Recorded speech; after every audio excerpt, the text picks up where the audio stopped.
Hello, bachcho, let's read the question. The question is saying which of the following statement is are correct. Statement 1, the endomembrane system include plasma membrane, ER, Golgi complex, lysosome and vacuoles. 2, ER helps in the transport of substances, synthesis of protein and lipoprotein and glycogen.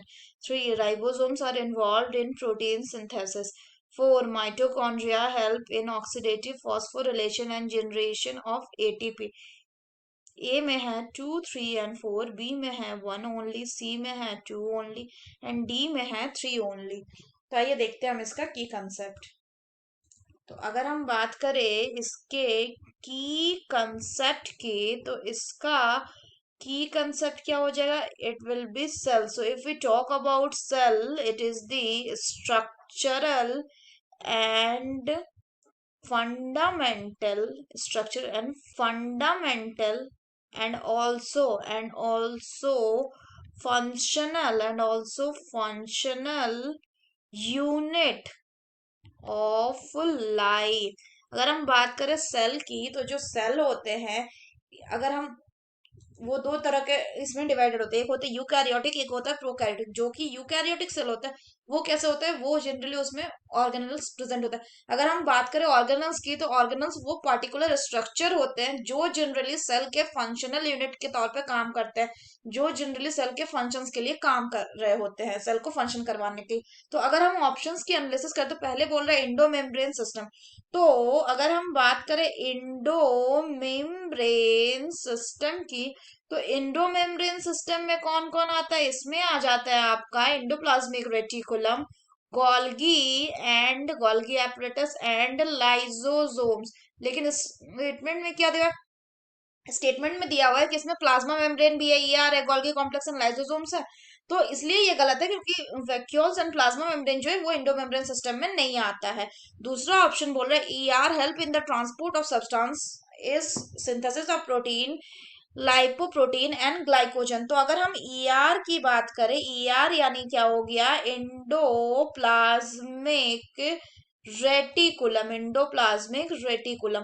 तो अगर हम बात करें endoplasmic reticulum की, ये mainly होता है दो तरह का। एक को कहते हैं एसईआर यानी स्मूथ इंडोप्लाज्मिक रेटिकुलम। तो ये क्या हो गया? ये हो गया स्मूथ। और दूसरा क्या होता है? दूसरा होता है आर ई आर यानी रफ इंडोप्लाज्मिक रेटिकुलम। अगर हम बात करें रफ एंडोप्लाज्मिक रेटिकुलम रफ क्यों होता है, तो रफ एंडोप्लाज्मिक रेटिकुलम रफ इसलिए होता है क्योंकि उसमें जो होते हैं राइबोसोम अटैच्ड होते हैं। अगर हम एसईआर की बात करें, तो एसईआर क्या करता है? ये लिपिड के सिंथेसिस में हेल्प करता है, लिपिड के सिंथेसिस में हेल्प करता है। अगर हम आरईआर की बात करें, तो यानी रफ एंडोप्लाज्मिक, तो ये क्या करने में मदद करता है? ये प्रोटीन सिंथेसिस में हेल्प करता है, क्योंकि प्रोटीन सिंथेसिस कौन करता है? जनरली राइबोसोम्स करते हैं।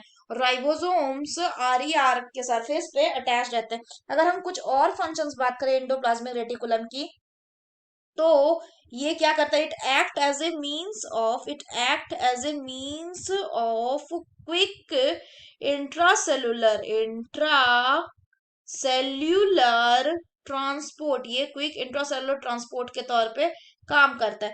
फर्दर अगर हम बात करें, तो जो इंडोप्लाज्मिक रेटिकुलर कुलम होता है, ये क्या करता है? It can conduct information from cell exterior to inside. ये गोल्गी एपरेटस को मेम्ब्रेन देता है, साथ ही साथ ये वैक्यूल्स को भी बनाता है। So it can also give rise to vacuoles को भी बनाता है, वैक्यूल्स।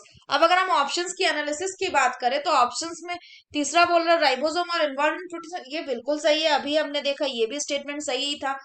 फोर्थ में बोल रहा है mitochondria help in oxidative phosphorylation and generation of ATP. तो ये भी सही स्टेटमेंट है, क्योंकि हम जानते हैं कि माइटोकॉन्ड्रिया जो है क्या करवाता है? वो ईटीसी रन करवाता है। ईटीसी यानी इलेक्ट्रॉन ट्रांसपोर्ट चेन। तो ईटीसी रन करवाता है यानी इलेक्ट्रॉन ट्रांसपोर्ट चेन। और जो ईटीसी है, इसी में क्या होता है? इसी में ऑक्सीडेटिव फॉस्फोराइलेशन होता है, क्योंकि माइटोकॉन्ड्रिया जो है, इसी के पास क्या प्रेजेंट होता है?